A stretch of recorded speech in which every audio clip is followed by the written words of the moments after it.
17వ వాక్యం ఇప్పుడు చదివిన అధ్యాయంలో 17వ వాక్యం మరొకసారి పఠించండి. ఈ 17వ వాక్యాన్ని చూస్తున్నాను కానీ ప్రస్తుతమున ఉన్నట్టు కాదు. ఆయనను చూస్తున్నాను కానీ సమీపమునున్నట్టు కాదు. నక్షత్రము యాకోబులో ఉదయించును, రాజదండము ఇజ్రాయేలులో, అది మోయాబు ప్రాంతములను కొట్టును, కలహవీరులందరినీ నాశనం చేయును. ఇక్కడ మనకి కావలసిన అంశం తీసుకుంటాను, వాక్యం అంతా కూడా తీసుకోవట్లేదు. అందులో నక్షత్రము అనే ఒక పదాన్ని మాత్రమే, నక్షత్రము అనండి, నక్షత్రము మాత్రమే తీసుకుంటున్నాను. ఇక్కడ చూడండి, కొన్ని నక్షత్రాలు చూపిస్తా. బైబిల్ గ్రంథంలో కొన్ని నక్షత్రాలు ఉన్నాయి. ఇక్కడ యాకోబులో నుండి నక్షత్రము ఉదయించును అంటున్నాడు. ఉదయించడం అంటే ఏంటి? సూర్యుడు ఉదయించును తూర్పు దిక్కునంటే ఏంటి? పొద్దున్నే సూర్యుడు ఇటు నుంచి కనపడతాడు, పుట్టుస్తున్నట్టుగానే, తల్లి గర్భంలోంచి బయటకు వస్తున్నట్టుగా సూర్యుడు పొద్దున్నే ఇటు కనపడతాడు. ఇక్కడ గమనించండి, నక్షత్రము యాకోబులో నుంచి ఉదయించును. ఉదయించడం ఏంటి? యాకోబులో నుంచి నక్షత్రము యాకోబులో ఉదయించును. చూడండి, యాకోబు ఎవరు? ఇసాకు యొక్క రెండవ కుమారుడు. ఏసావు జ్యేష్ఠత్వాన్ని తీసుకున్నాడు. తర్వాత ఏసావుకున్న పెద్దరిక వ్యవస్థని కొనుక్కున్నాడు. యాకోబు లోపల నుండి నక్షత్రము ఉదయించాలి. ప్రవచనం, ఇక్కడ రాయబడిన వచనము ప్రవచనం. నక్షత్రము అనగా, చూడండి, నక్షత్రం అనగా ఏంటి? ప్రైజ్ లార్డ్, హల్లెలూయా. మొదట తెలియాలి. ప్రకటన గ్రంథము 9వ అధ్యాయము తెలియని వారు నేర్చుకోవచ్చు, పాస్టర్లైనను విశ్వాసులైనను నేర్చుకొనవచ్చు. నా యొక్క వాక్యాన్ని వినేవారు యూట్యూబ్ ద్వారాగా వాక్యం వినేవారు ఈ నక్షత్రముల గురించి నేను సంబోధించే సంబోధనను విని తెలుసుకొనవచ్చు. ప్రకటన గ్రంథము 9వ అధ్యాయం మొదటి మాట, 5వ దూత బోర ఊదింది, ఆకాశము నుండి భూమి మీద రాలిన ఒక నక్షత్రము ఉన్నది. అక్కడ అగాధము యొక్క తాళపు చెవి అతనికి ఇయ్యబడెను అని రాయబడింది. ఇక్కడ గమనించండి, ఇక్కడున్న నక్షత్రం ఒకటి కానొస్తుంది. ఇక్కడ ఒక నక్షత్రం ఆకాశము నుండి భూమిపైన రాలిన నక్షత్రం అంటున్నాడు. ఆకాశం నుండి భూమిపైకి నక్షత్రం రాలితే భూమి బూడిదవ్వకుండా ఉంటుందా? అందుకని అది నక్షత్రం కాదు. అక్కడ రాయబడింది అలంకార భాష. అక్కడున్న భాషను మనం అర్థం చేసుకోవాలి. అలంకార భాష. దాని కింద ఏమన్నాడంటే వెంటనే అతనికి అన్నాడు. అతనికి అంటే హెచ్ఈ, అతనికి తాళపు చెయ్యి ఇవ్వబడింది. నక్షత్రానికి తాళపు చెయ్యి ఇవ్వబడింది అన్న అర్థం వస్తుంది. నక్షత్రానికి తాళపు చెయ్యి ఇవ్వటం ఏంటి? ఇంకొకటి చూద్దాం. మన ప్రకటన గ్రంథం 2వ అధ్యాయంలో 28వ వచనంలో, నేను జయించిన వానికి వేకువ సుక్క ఇస్తాను. వేకువ సుక్క ఏంటిది? ఇది వేకువ సుక్క అంటే ఏంటి? మీరు తెల్లవారుజామున లేక 3 గంటల టైంలో మీరు నిద్ర మేలుకుంటే ఈ సూర్యుడు పొడిచే దిశలో ఒక సుక్కను చూడవచ్చు. మనం ప్రతిదినం చూడవచ్చు, మేఘాలు లేని సందర్భంలో. దానిని ఏమంటారంటే మార్నింగ్ స్టార్ అంటారు ఇంగ్లీష్ భాషలో. తెలుగులో వేకువ సుక్క అంటారు. ప్రప్రథమమున లూసిఫర్కు కూడా వేకువ సుక్క అనే పేరే. ప్రైజ్ ది లార్డ్, హల్లెలూయా. లూసిఫర్కు కూడా అటు అపవాది గాను, సైతాను గాను, లేక డ్రాగన్ గాను, లేక దయ్యం గాను, లేక భూతం గాను, పిశాచాలకు అధిపతిగాను మారక ముందు ఆ లూసిఫర్ కూడా వేకువ సుక్కే. వేకువ సుక్క ఏం చేస్తుంది? మనుషుల్ని ఏం చేస్తుంది? మీరు అలారం గడియారం పెట్టుకున్నారనుకో ఉదయం పూట, అదేం చేస్తుంది? అలారము మనిషిని నీకు కావలసిన టైంలో అది లేపుతుంది. ఈ నక్షత్రం కూడా పూర్వకాలము మనుషులను లేపునదై ఉంటుంది, మెలకు చేయనిదై ఉంటుంది. ఆ నక్షత్రం పొడిచినప్పుడు తప్పక అదే టైంలో లేవాలి, పనులు చేసుకున్నది. నక్షత్రము హెచ్చరిస్తుంది. దేవునికి స్తోత్రాలు. ఇక్కడ చూడండి, ఈ నక్షత్రము యాకోబులోంచి ఉదయిస్తుంది అంటే అర్థమేమో చేసుకునవలని మీరు, నేనేం అర్థం చేసుకున్నాను? నక్షత్రం యాకోబులోంచి ఉదయిస్తుందంటే నక్షత్రం యాకోబులోంచి వస్తుందా? ఏదో ఆకాశంలో కనపడే నక్షత్రమా యాకోబులోంచి వచ్చేది? మరే నక్షత్రం వస్తుంది? యేసుక్రీస్తు ప్రభువుల వారికి నక్షత్రం అని పేరండి. ప్రైజ్ ది లార్డ్, హల్లెలూయా. నేర్చుకునేవాళ్ళు నేర్చుకోవచ్చు యూట్యూబ్ ద్వారాగా. యేసుక్రీస్తు ప్రభు వారికి నక్షత్రము అని పేరు. నేనేమంటున్నానంటే ఆయన్ని హీ అంటున్నా. ఆయన లేక అతడు. యాకోబులో నుంచి వచ్చేది నక్షత్రము. ఆ నక్షత్రం అనగా ప్రభుని యేసుక్రీస్తు. Praise the lord, hallelujah, hallelujah. యాకోబులో నుంచి రావాలి. యేసుక్రీస్తు ప్రభువారు యాకోబులో నుంచి రావాలి అని బైబిలు ప్రవశిస్తుంది. యాకోబు ఎప్పుడు? పూర్వకాలంలో ఉన్నాడు. అయితే ఆయన లోపల నుంచి రావాలని ప్రవచనం ఇక్కడ బెయోరు కుమారుడైన బిలాముకి వచ్చిన దేవోక్తి. బిలాం ఈయనెవరు? ఈ బిలాము ప్రవక్త. ఈ ప్రవక్త బాలాక్ అనే రాజు బిలాం అనే ప్రవక్తను పిలిచి ఇజ్రాయేల్ని శపించమని, ఈ ఇజ్రాయేల్ సైన్యాన్ని శపించమని, ఇజ్రాయేలీలందరినీ శపించమని, నిన్ను గణపరిచెదను, నిన్ను హెచ్చించదును అని బాలాక్ రాజు బిలామును పిలిపించాడు. నీకెంతో గొప్ప బహుమానాలు ఇస్తానన్నాడు. ఎన్ని బహుమానాలు ఇస్తానన్నా నాకు దేవుడు ఏది చెప్తాడో అదే చెప్తానంటాడు. నేను మార్చి చెప్పలేను. దేవుడు దీవించమంటే దీవిస్తా, చెప్పించమంటే చెప్పిస్తా అంటున్నాడు ఈ యొక్క బెయోరు కుమారుడైన బిలాం.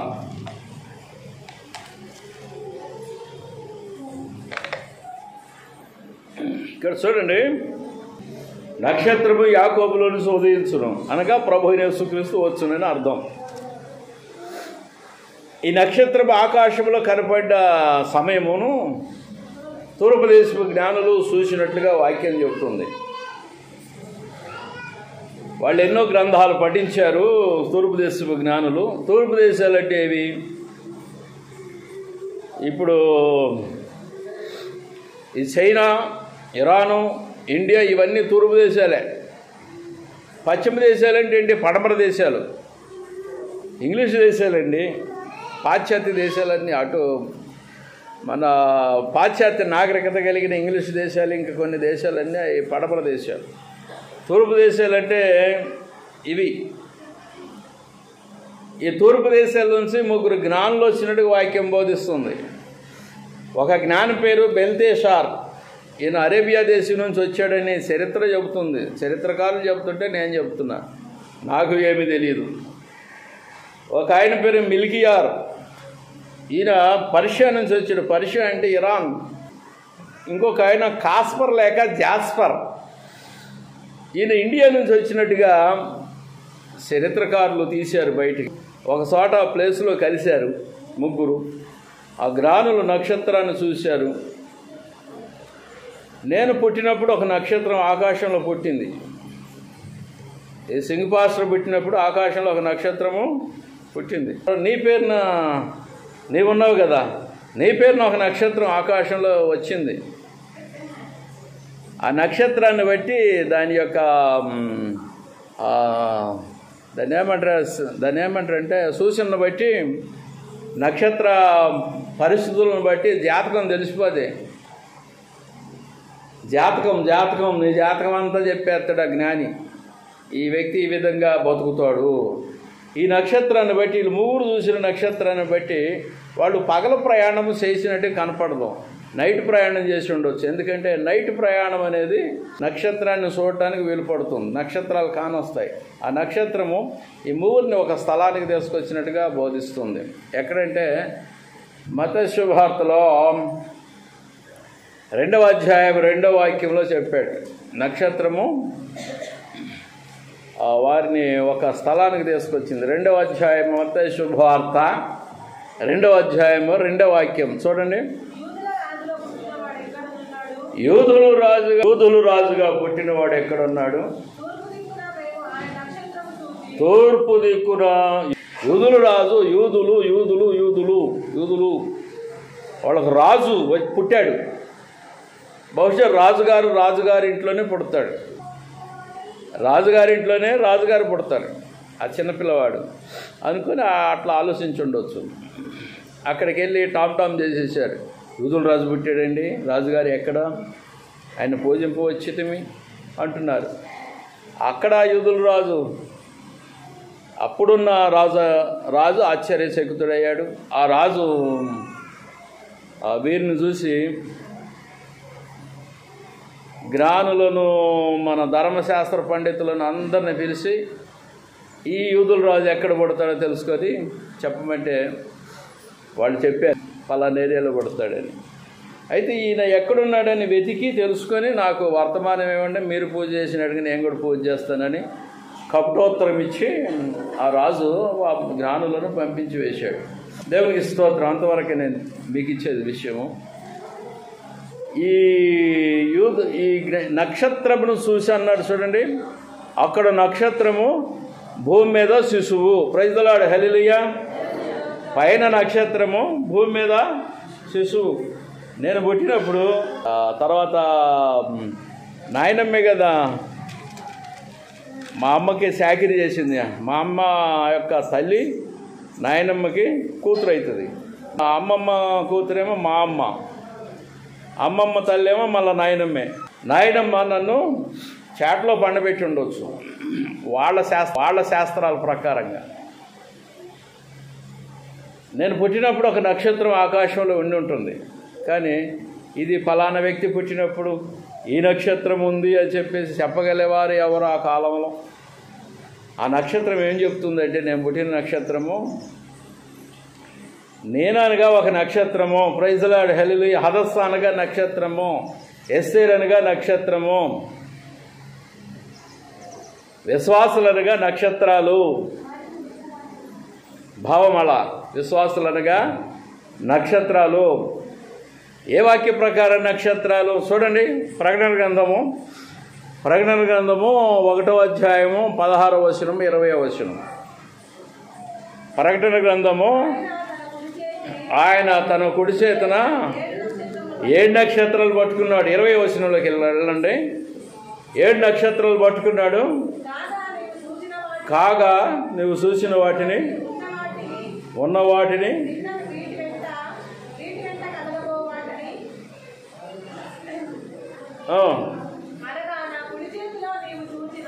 ఇది పాయింట్. నా కుడి చేతిలో నీవు చూసిన 7 నక్షత్రములను, మర్మమును, సంగతియు రాయువు. ఆ 7 నక్షత్రములు 7 దూతలు. Praise the lord. నక్షత్రాలు అంటే ఏంటి? మీకు కనపడే ఈ నక్షత్రాలు కావు, ఇక్కడ రాయబడిన అలంకార భాష. నక్షత్రాలు అంటే ఏంటి అర్థం? నక్షత్రాలు అంటే ఏంటమ్మా? సంఘాలకి దూతులు. ఈ బాన్స్వాడ, ఈ ఒమేగా ప్రార్థనా మందిరానికి దూత ఎవరు? Singh pastor. Praise the lord, hallelujah. నన్ను కూడా పట్టుకున్నాడు ఆయన. అక్కడ 7 సంఘాలకే పట్టాడు, కానీ 7 దూతల్ని, 7 నక్షత్రాలని. 2000 సంవత్సరాలు అవ్వాలి, 1965 టైం వచ్చేసరికి ఆయన చేతిలో ఉన్న ఒక నక్షత్రాన్ని భూమి మీదకి వదిలేశాడు. వదిలేసినప్పుడు అది తల్లి గర్భమందుకు వచ్చింది ఒక ఆత్మ. అక్కడ నక్షత్రము ఆయన చేతిలో ఉన్న నక్షత్రాన్ని నేను ప్రైజ్ లార్డ్. ఈ 7 నక్షత్రాలను ఆ 7 నక్షత్రాలు కావు. నేను సువార్త అందించడానికి ఈ యొక్క 20వ శతాబ్దంలో 19వ శతాబ్దంలో వచ్చిన ఒక నక్షత్రాన్ని. సంఘాలకి దూతలు వాళ్ళు. నక్షత్రాలు అంటే సంఘాలకి దూతలు. ప్రభువైన యేసుక్రీస్తు యాకోబులో నుంచి వచ్చును. తర్వాత నక్షత్రములు అనగా వ్యక్తులు. ప్రైజ్ ది లార్డ్, హల్లెలూయా. ఇంకొక వాక్యం చూపిస్తా. దానియేలు గ్రంథం 12వ అధ్యాయము 4వ వాక్యంలో, దానియేలు గ్రంథం 12వ అధ్యాయము 3వ వాక్యము 4వ వాక్యం 2 వాక్యములు ఏమంటాడంటే, మీలో రక్షణ పొందిన వారు బుద్ధిగా జీవిస్తే ఆకాశమందలి జ్యోతులుగా ప్రకాశిస్తారు. ఎప్పుడు బుద్ధిమంతులు ఎప్పుడు అంటే ప్రభు రాజ్యము భూమి మీద స్థాపింపబడిన తర్వాత వారు నక్షత్రముల వలె, కొందరు అనేకులను దేవుని వైపు తిప్పిన వారు నక్షత్రముల వలె ఆకాశంలో ప్రకాశిస్తారు.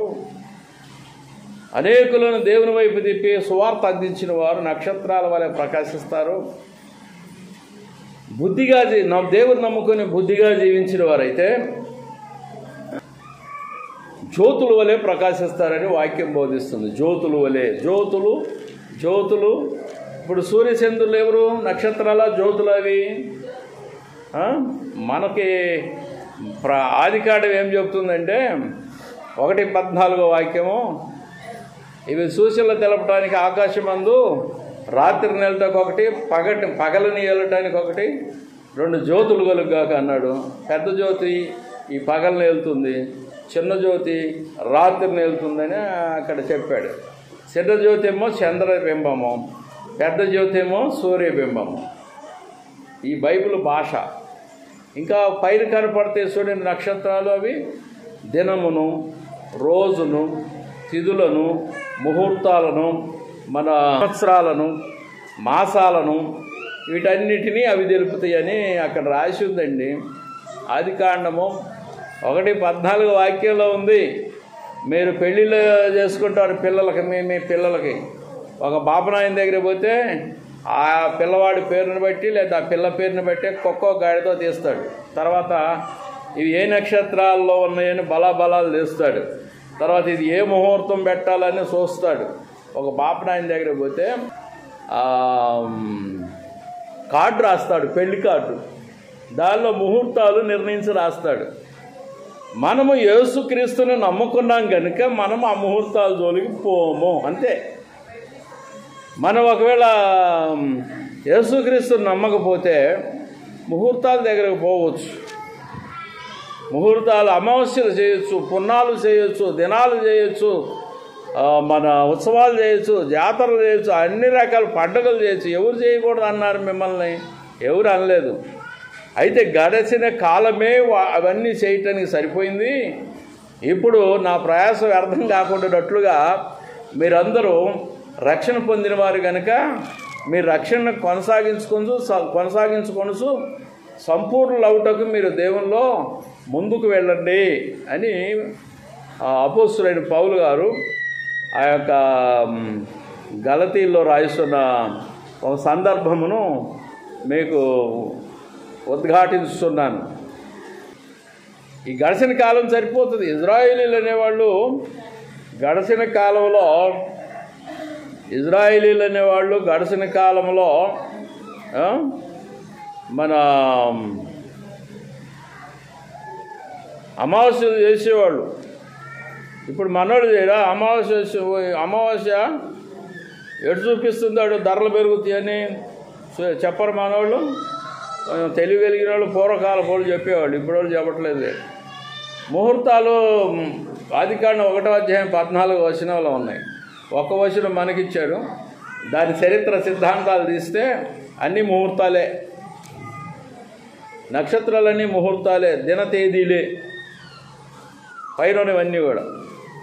అయితే యేసుని నమ్ముట వలన మనం అనేకులను దేవుని వైపు, మారు మనసు వైపు తిప్పుట వలన మనము వాటి జోలికి పోక మనము ఒక పద్ధతి నియమ ప్రకారం గ్రంథంలో కొత్త నిబంధనలో ఉన్న ప్రకారంగా మనం నడుచుకుంటున్నాం. అది తేడా ఏం లేదు. పాత నిబంధనలో ఉన్న విషయాలకి క్రొత్త నిబంధనలో ఉన్న విషయాలకి తేడా ఏంటంటే మనకి యేసు యొక్క బోధలు క్రమాలు సరిపోతాయి. ఇవి అన్ని జనులకు పంచినవి అన్నాడు. ఏవి? ఈ నక్షత్రాలు సూర్యచంద్రులను అన్ని జనులకు పంచి ఇచ్చాడు. సరే, అక్కడ ఇంకో మాట రాసి ఉంది, అనేకులను దేవుని వైపు తిప్పగలిగితే ఆకాశమందుల నక్షత్రములలో ప్రకాశిస్తారన్నాడు. ప్రకాశం ఈ ప్రకాశం ఎలా ఉంటుంది? మహిమకరంగా ఉంటుంది. దేవునికి స్తోత్రాలు. అయితే ఈ యొక్క నక్షత్రం అనే శబ్దాలు ఉన్నాయి, అవన్నీ వ్యక్తులే, మనుషులే. వాళ్ళు నక్షత్రాల్లాగా మారబోతున్నారు. దేవుని నమ్మిన వారు కొందరు, దేవుని గురించి ప్రచురించిన వారు కొందరు. వాళ్ళందరూ నక్షత్రాల వలె ప్రకాశించెదరు అని రాయబడింది. దేవుని నమ్మిన వారు కొందరు, దేవుని గురించి ప్రచురించిన వారు నక్షత్రాల వలె ప్రకాశిస్తారు. రానున్న కాలంలో ఆ మహిమను వారికి దేవుడు అయిన యెహోవా ఇవ్వబోతున్నాడు. దేవునికి స్తోత్రాలు. అయితే వీళ్ళు ఏలికలు కూడా అవుతారని చెప్పబడుతుంది.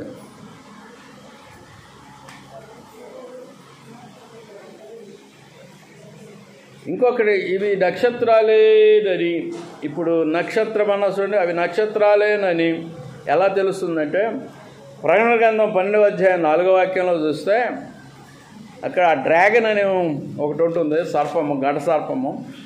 అది తన తోక చేత ఆకాశ నక్షత్రములను ఏడ్చి పడవేసును అని రాసి ఉంటుంది.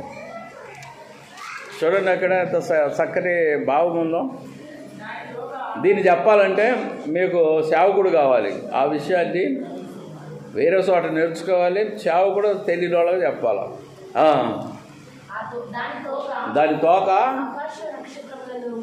తోక ఆకాశ నక్షత్రములలో 3వ భాగమును ఈడ్చి వాటిని భూమి మీద పడవేసెను. ఇంకోటి చూపిస్తా. యెషయా గ్రంథం 14:12వ వచనంలో లూసిఫర్ అనే దయ్యానికి, పిశాచాల అధిపతికి బైబిల్లో ఏం పేరు ఉంది చూడండి. అక్కడ లూసిఫర్ అనే పిశాచాల అధిపతి, ఆయనకి ఏం పేరుంది బైబిల్లో? యెహోవా ఏమని పిలుస్తున్నాడు ఆ యొక్క లూసిఫర్ని? తేజో నక్షత్రమా అంటున్నాడు. ఏమంటాడు?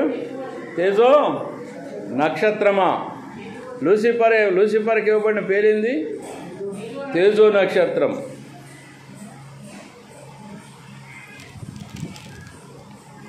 ఈ యోబు గ్రంథము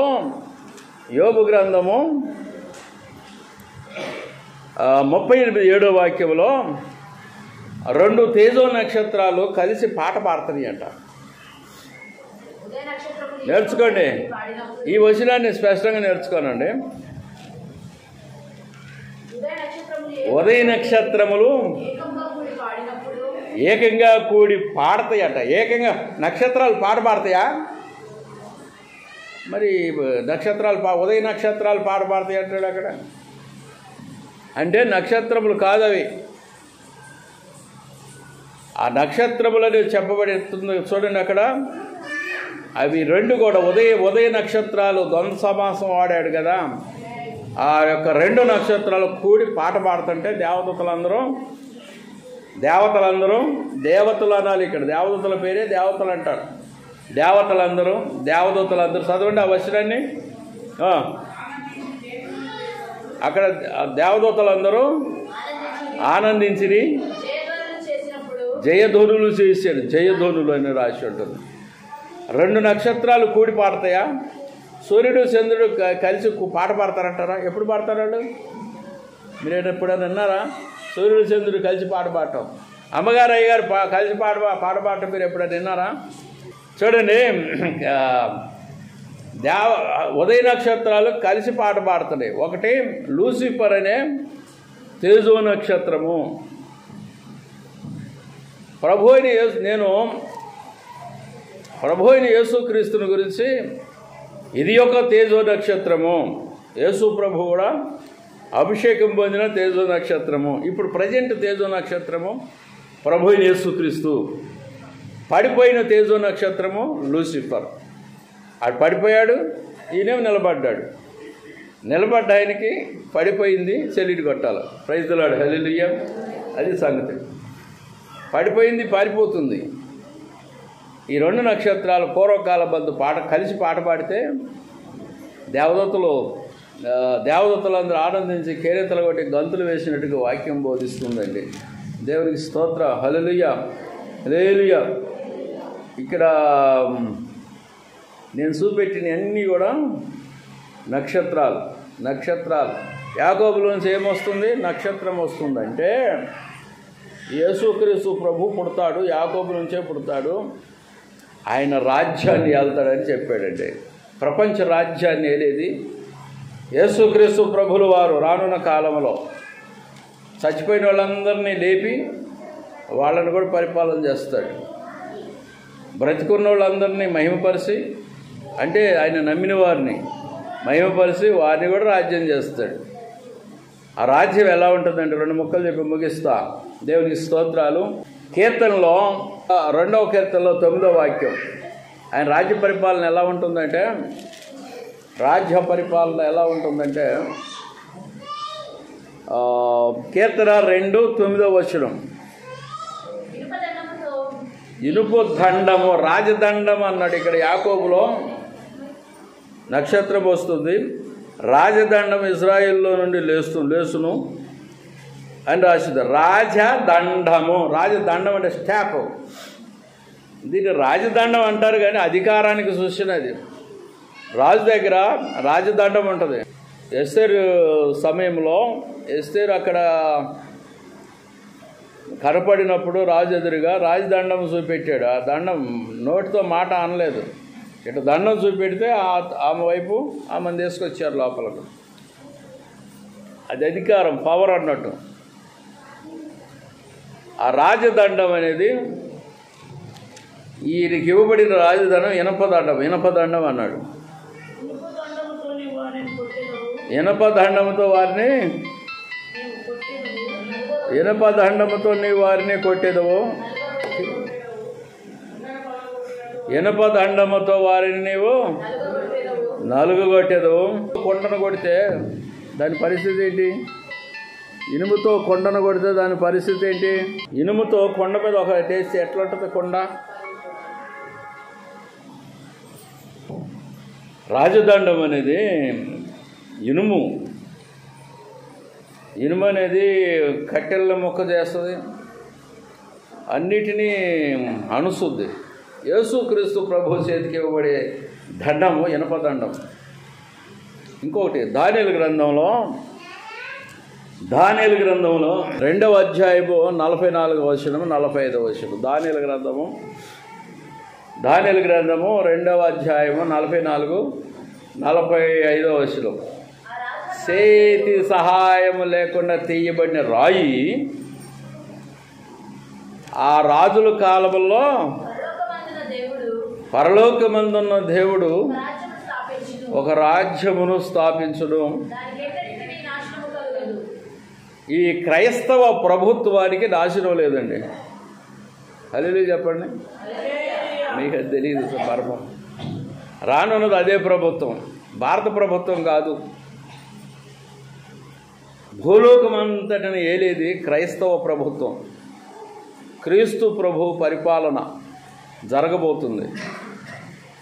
ఆ రాజుల కాలంలో ఆ రాజ్యములను అన్నిటినీ సువర్ణం చేసింది చేతి సహాయం లేకుండా తీయబడిన రాయి అని అక్కడ రాసి ఉంది. చేతి సహాయం కాదు, ఆ రాయి తీయబడింది. ఆ రాయి దానికి పుట్టుక లేదు, మరణం లేదు.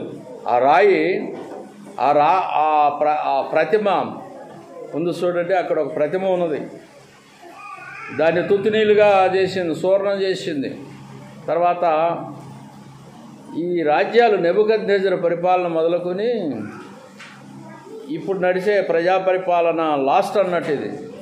నెబుకద్నెజరు పరిపాలన మొదలుకొని ఆ సామ్రాజ్యం మొదలుకొని అది బంగారం, ఇనుముగోడు కాదు, 10 ఏళ్ళు, ప్రతిమ యొక్క 10 ఏళ్ళు బురద, మట్టి, ఇనుముతో మిక్స్డ్ అయి ఉంది. మట్టి ఇనుము మిక్స్డ్ అయి ఉంది. మట్టి ఇనుము మిక్స్డ్ అయింది. ఆ యొక్క ప్రతిమ యొక్క పాదాలను రాసి ఉంది. అంటే ఈ పరిపాలన, ఇప్పుడున్న ప్రజా పరిపాలన అనేది కొంత బలంగా ఉంటుంది, కొంతేమో బలహీనంగా ఉంటుంది. కొన్ని రాజ్యాలు అణువాయుధాలు కలిగి ఉంటే, కొన్ని రాజ్యాలు కెమికల్ ఆయుధాలు కలిగి ఉన్నాయి.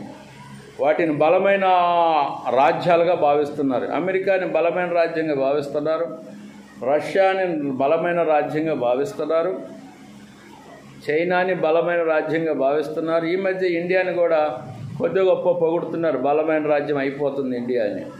రానున్న రోజుల్లో ఇండియానే ప్రపంచ పరిపాలన చేస్తుంది అన్నట్టుగా భావనలు కలిగి ఉన్నారు.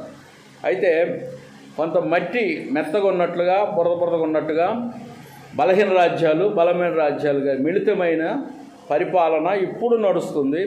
ఇది శివర్ అన్నట్టు. బంగారు పరిపాలన నెబుకద్నెజర్ది, బంగారపు శిరస్సు.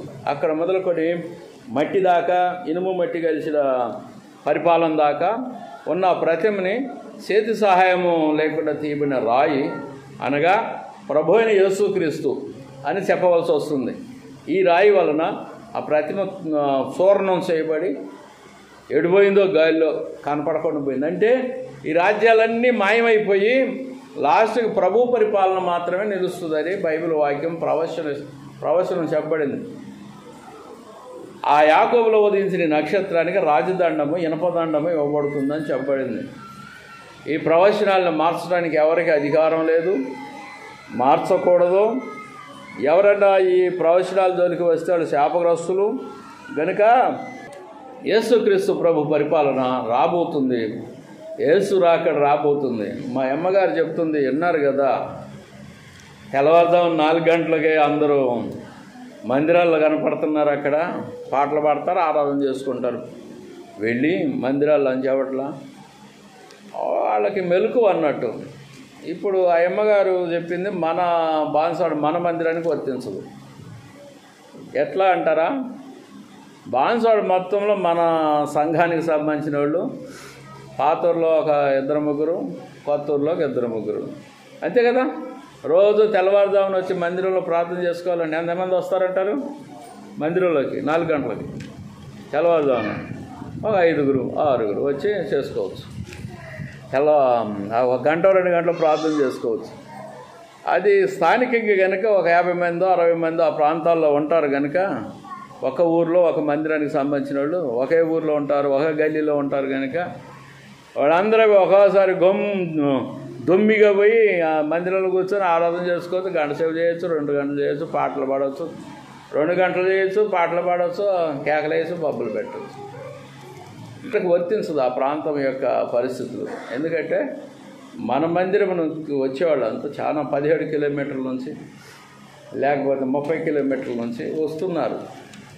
ఒక పండగకు వచ్చినా, లేకపోతే ఆదివారం ఆరాధనకు వచ్చినా అంత దూరాల నుంచి వస్తారు కనుక వీళ్ళు తెల్లవారుజాము 4 గంటలకి వచ్చి ఆరాధన చేయడానికి వీలుపడదు. 5-4 దొరుకుతారు బాన్స్వాడ లోకల్లో మనకి ఆరాధన చేసుకోవడానికి. పొద్దున్నే అంత సెగడ్తో వచ్చి మందిరంలో కూర్చొని ప్రార్థనలు చేయాలి. మైకులు మోగించాలంటే ఇక్కడ మైకులు మోగించడానికి మార్గం లేదు, శోధన ఎదురవుతుంది ఇక్కడ. కనుక అక్కడిక్కడికి తేడా ఉంది. అక్కడ ఒక పల్లెటూరు గ్రామం నాది, క్రైస్తవ గడప 1000 గడప ఉంటుంది నా ఎస్టిమేషను. నేను ఆ ఊర్లో ఉన్నప్పుడు 2 చర్చీలు ఉన్నాయి, ఇప్పుడు 11 చర్చీలు అయినాయి అదే ఊర్లో. నేను ఆ ఊరు నుంచి బయలుదేరిన తర్వాత ఏమైందేమో ఊరంతా 11 చర్చీలు వెలిసినాయి. 11 చర్చీలు కట్టారు నా గ్రామంలో, నేను పుట్టిన గ్రామంలో. 2 పోయి 11, 9 పెరిగినాయి చర్చీలు. అందులో ఏ సన్నది కూడా ఒకటి. మరి బాన్స్వాడలో ఎన్ని చర్చీలు ఉన్నాయి ఇంత పెద్ద మున్సిపాలిటీలో? మొత్తం కలిపిన 3 సంఘాలు లేవు ఇలాంటివి. అది పల్లెల నుంచి వచ్చి కేంద్రంలో ఆరాధన చేసుకునేవాళ్ళు కదా. 4 కట్టారు మందిరాలు, 4 ఒకటి సరిగ్గా నడవదు, 3 ఇట్లా జనం కనపడతారు. అక్కడికి ఇక్కడికి పోలిక లేదు. దేవునికి స్తోత్రం. హల్లెలూయా. పోల్చకూడదు. ఎందుకంటే జనం స్థానికంగా ఉంటే అంతే నడుస్తుంది, వాళ్ళు చెప్పినట్టుగా నడుస్తుంది. దేవునికి స్తోత్రములు. యాకోబులో నుంచి నక్షత్రం రావాలి. వచ్చిందా? నక్షత్రం వచ్చిందా? ఎప్పుడు వచ్చింది? రాలా? మరియమ్మ పాట పాడు. మరియమ్మ పాడితే కదా పొద్దున. మరియమ్మ మరియమ్మ అని పాటలు పాడలా మీరు? మరియమ్మ పశువుల శాలలో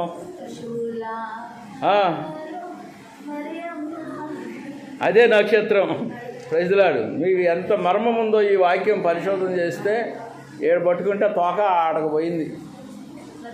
అది ఇది ఏ మన క్రీస్తు బీసీ 1600 సంవత్సరాల మూమెంట్ ఈ సంఖ్యాకాండం అంటే బిఫోర్ క్రైస్ట్ అంటే దగ్గర 2000 సంవత్సరాలు బ్యాక్ అన్నట్టు. ఇది రాయబడిన సుమారు ఈ వాక్యం రాయబడిన టైం అన్నట్టు. ఇప్పటికీ 4000 సంవత్సరాల టైంలో రాయబడింది ఈ వచనం. 4000 సంవత్సరాల క్రితం ఉన్న ప్రవచనము 2024 సంవత్సరాల టైంలో నెరవేరింది. 2028 సంవత్సరాల క్రితం నెరవేరింది. యాకోబులో నక్షత్రం ఉదయించింది. ఇంకా కొంతకాలం అయితే యేసుప్రభు వచ్చేస్తాడు. అంతా క్రైస్తవ రాజ్యం అవుతుంది. Praise the lord. హల్లెలూయా. ఈ ముస్లింలు అందరూ ఏమంటారంటే యేసుక్రీస్తు రావాలి, అందరినీ ఒక్కడే దేవుడిని ప్రార్థించే వాళ్ళకి చేసి పడేస్తాడు అంటారు. ఒక్కడే దేవుడు ఆరాధించేవాని పేరు ముస్లిం. అర్థం కదా? ముసల్మాన్ అంటే అర్థం ఏంటి? అబ్రహాం పిల్లలండి వాళ్ళు కూడా.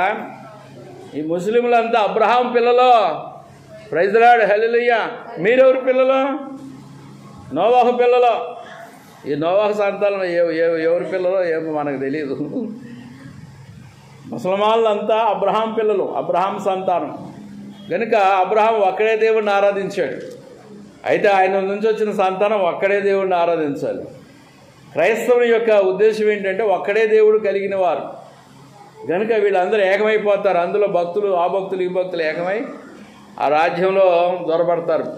మన పరలోక రాజ్యంలో దొరబడతారు. భక్తులు, నీతిమంతులు, ధర్మపరులు, న్యాయవంతులు, నీతిమంతులు అందరూ. ప్రభు రావాలి, ఒక్కడే దేవుణ్ణి ఆరాధిస్తారని రాయబడింది.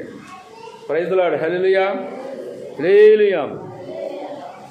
ప్రవచనము నేను ఈ రోజున మీ ముందు ఉంచా. ప్రవచనం అర్థమైందా?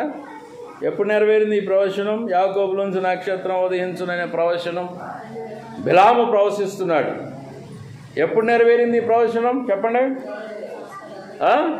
24 కదా ఇది. క్రీస్తు పుట్టింది BC 4లో. యేసుక్రీస్తు ప్రభు పుట్టింది BC 4వ సంవత్సరం. 4 అంటే ఇది 24, 28, 4 కలిపితే 2028 సంవత్సరాలు అయింది మొత్తం టోటల్గా కౌంట్ చేస్తే. ప్రభు యేసుక్రీస్తు పుట్టి అంటే ఇప్పటికి సుమారు చెప్తున్నా కానీ 4000 సంవత్సరాల క్రితం ఇప్పుడు నేను చదివిన ప్రవచనము రాయబడింది. Praise the lord. హల్లెలూయా. ఎప్పుడు ప్రవచనం అది? ఈయన వస్తాడు, పుడతాడు, తర్వాత మరణిస్తాడు, తర్వాత ఆయన రాజ్యం స్థాపిస్తాడు. ఆ రాజ్యం నిత్యరాజ్యము, శాశ్వత రాజ్యము ఆయన స్థాపించేది. దానిలో ఆ రాజ్యంలో పాల్పంపు పొందేవాళ్ళు ఎవరంటే నీతిమంతులు. అనేకులను దేవుని వైపు తిప్పినవారు, శ్రమల పాలయ్యి అనేకులను దేవుని వైపు తిప్పినవారు, సంఘాలు కట్టినవారు, భక్తులు. వాళ్ళు తేజరిల్లిదురు నక్షత్రముల వలె, వాళ్ళు దూతలుగా ఉందురు. మరి ఇంకా ఈ అనేకులు నమ్మిన వారు జ్యోతుల వలె ప్రకాశిస్తారు, నీతిమంతులైన వారు అనే దానియేలు 12:3-4 చెప్పాడు. దేవుని స్తోత్రాలు. హల్లెలూయా. ఈ ప్రజలకు ఇవ్వబడిన ప్రాముఖ్యత ఏంటంటే, దేవుని నమ్మిన వారి ప్రత్యేకత ఏంటంటే వాళ్ళు జ్యోతుల వలె ప్రకాశిస్తారు రాజ్యములో. నా మాటలు అర్థమవుతున్నాయండి. జ్యోతులు, తర్వాత నక్షత్రాలు. నక్షత్రాలు ఏం చేస్తాయి? ఆకాశంలో ప్రకాశిస్తాయి, స్వయం ప్రకాశకమైనవి. జ్యోతులు స్వయంగా ప్రకాశిస్తాయి. అయితే నీకు అలాంటి ప్రకాశాన్ని దేవుడైన యెహోవా ఇవ్వబోతున్నాడు. Praise the lord. హల్లెలూయా, హల్లెలూయా.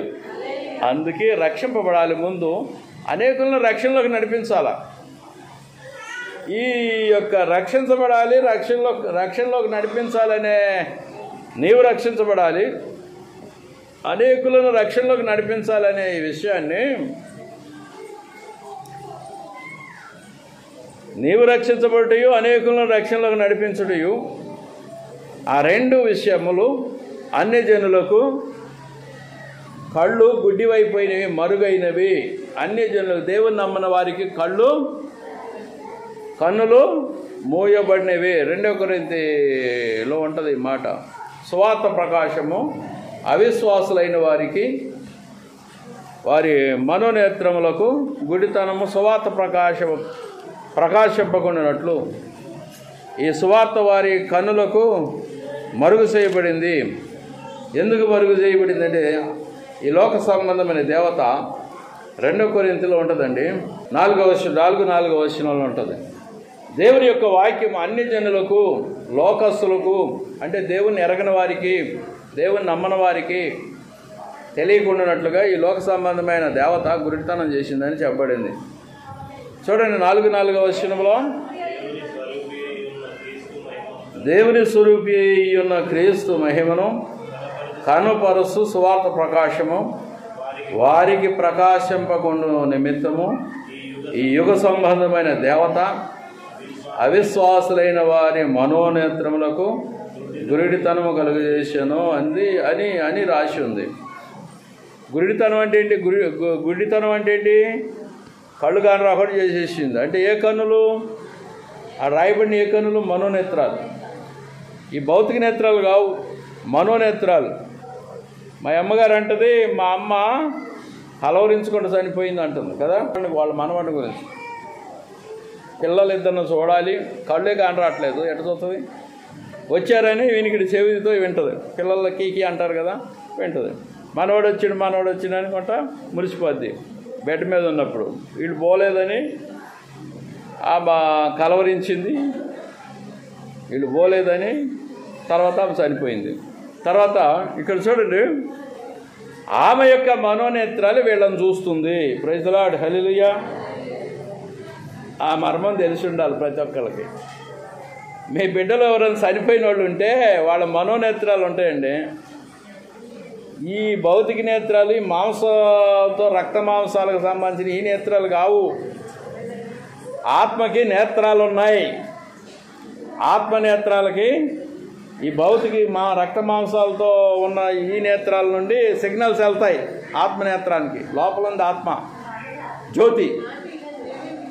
ఆత్మకు చెవులున్నాయి, ఆత్మకి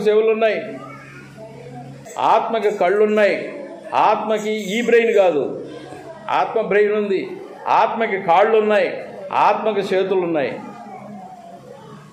ఆ ఆత్మ అనేది దీనిలోంచి బయటికి రాగానే ఇది పడిపోతుంది, అది వెళ్ళిపోతుంది. దానికి నేత్రాలు ఉన్నాయి. ఆత్మకి జ్ఞాపక శక్తి ఉన్నట్లుగా ధనవంతుడు యొక్క ప్రార్థనను బట్టి మనం తెలుసుకునవచ్చు. నాకు భూమి మీద 5 సహోదరులు ఉన్నారు. అబ్రహామ, వారికి సువార్త చెప్పండి అయ్యా, ఈ అగ్నిజాలంలోకి వాళ్ళు రాకోకుండా ఉంటారు, దేవుని నమ్ముకుంటారని ఆ యొక్క ధనవంతుడు అబ్రహాముకి విన్నపం చేస్తున్నాడు. అగ్నిజాలం నుండి ఆ పరదేశంలో ఉన్న అబ్రహాముకి విన్నపం చేస్తున్నట్టుగా వాక్యంలో బోధించబడింది. అంటే ధనవంతుడి యొక్క ఆత్మకి జ్ఞాపక శక్తి ఉంది. భూమి మీద 5 సహోదరులు ఉన్నారు, వాళ్ళకు వాక్యం చెప్పని. అబ్రహాం అంటాడు, అక్కడ మోషేయు తదితర ప్రవక్తలు ఉన్నారు, వాళ్ళు చెప్తారులేయ్యా అన్నాడు. అలా కాదయ్యా, భూమిలో నుంచి ఒకళ్ళు లేచిపోవాలన్నాడు. అట్లయితే నమ్ముతారు. ఒకళ్ళు లేచిన వాళ్ళు ఎవరంటే ప్రభువైన యేసుక్రీస్తు. అందుకని ఇంత జనం భూమి మీద యేసు యొక్క సువార్తను నమ్మగలిగితిరి. Praise the lord. Hallelujah, hallelujah. అందుకని ఆత్మ చూస్తుంది, ఆత్మ వింటుంది, ఆత్మ అనేది నడుస్తుంది, ఆత్మ చేతులతో తాకగలుగుతుంది, కానీ ఈ భౌతిక స్పర్శ ఉండదు దానికి. ఆత్మ భాష వేరు. కనుక దేవునికి స్తోత్రాలు. మరి వాళ్ళ అమ్మమ్మ యొక్క ఆత్మ వాళ్ళ మనవాళ్ళను చూడదా? వస్తుంది. Praise the lord. కావాలనుకున్నప్పుడు రావాలంటే వస్తుంది. దేవుని అనుమతి పొంది రావాలి. దేవుడు అనుమతి ఇస్తేనే వారి దగ్గరికి అది వచ్చుటకు మార్గం, లేకపోతే లేదు. పరదేశం నుంచి భూమి వైపు రావాలంటే అనుమతి కావాలి. పరలోకంలో దేవుని అనుమతి, దేవునికి విజ్ఞాపన చేస్తారు వాళ్ళు. Praise the lord. Hallelujah, hallelujah. యాకోబులో నుంచి నక్షత్రము ఉదయించుననే ఒక ప్రవచనము ప్రభువైన యేసుక్రీస్తు పుట్టుకతో నెరవేరినది. Praise the lord. హల్లెలూయా. జరిగిపోయింది అది. అయితే మనకి ఆకాశంలో నక్షత్రము జ్ఞానులు చూసిరి, వారు ఆ నక్షత్రము చేత నడిపింపబడినంటే నక్షత్రము అనేది నక్షత్రము కాదు, అదొక వ్యక్తి అయి ఉంటుంది, అది నడిపిస్తుంది. దేవునికి స్తోత్రం. హల్లెలూయా, హల్లెలూయా, హల్లెలూయా. అది రహస్యం. 3 దేశాల నుంచి జ్ఞానులు వచ్చినట్టుగా చరిత్ర చెబుతున్నారు.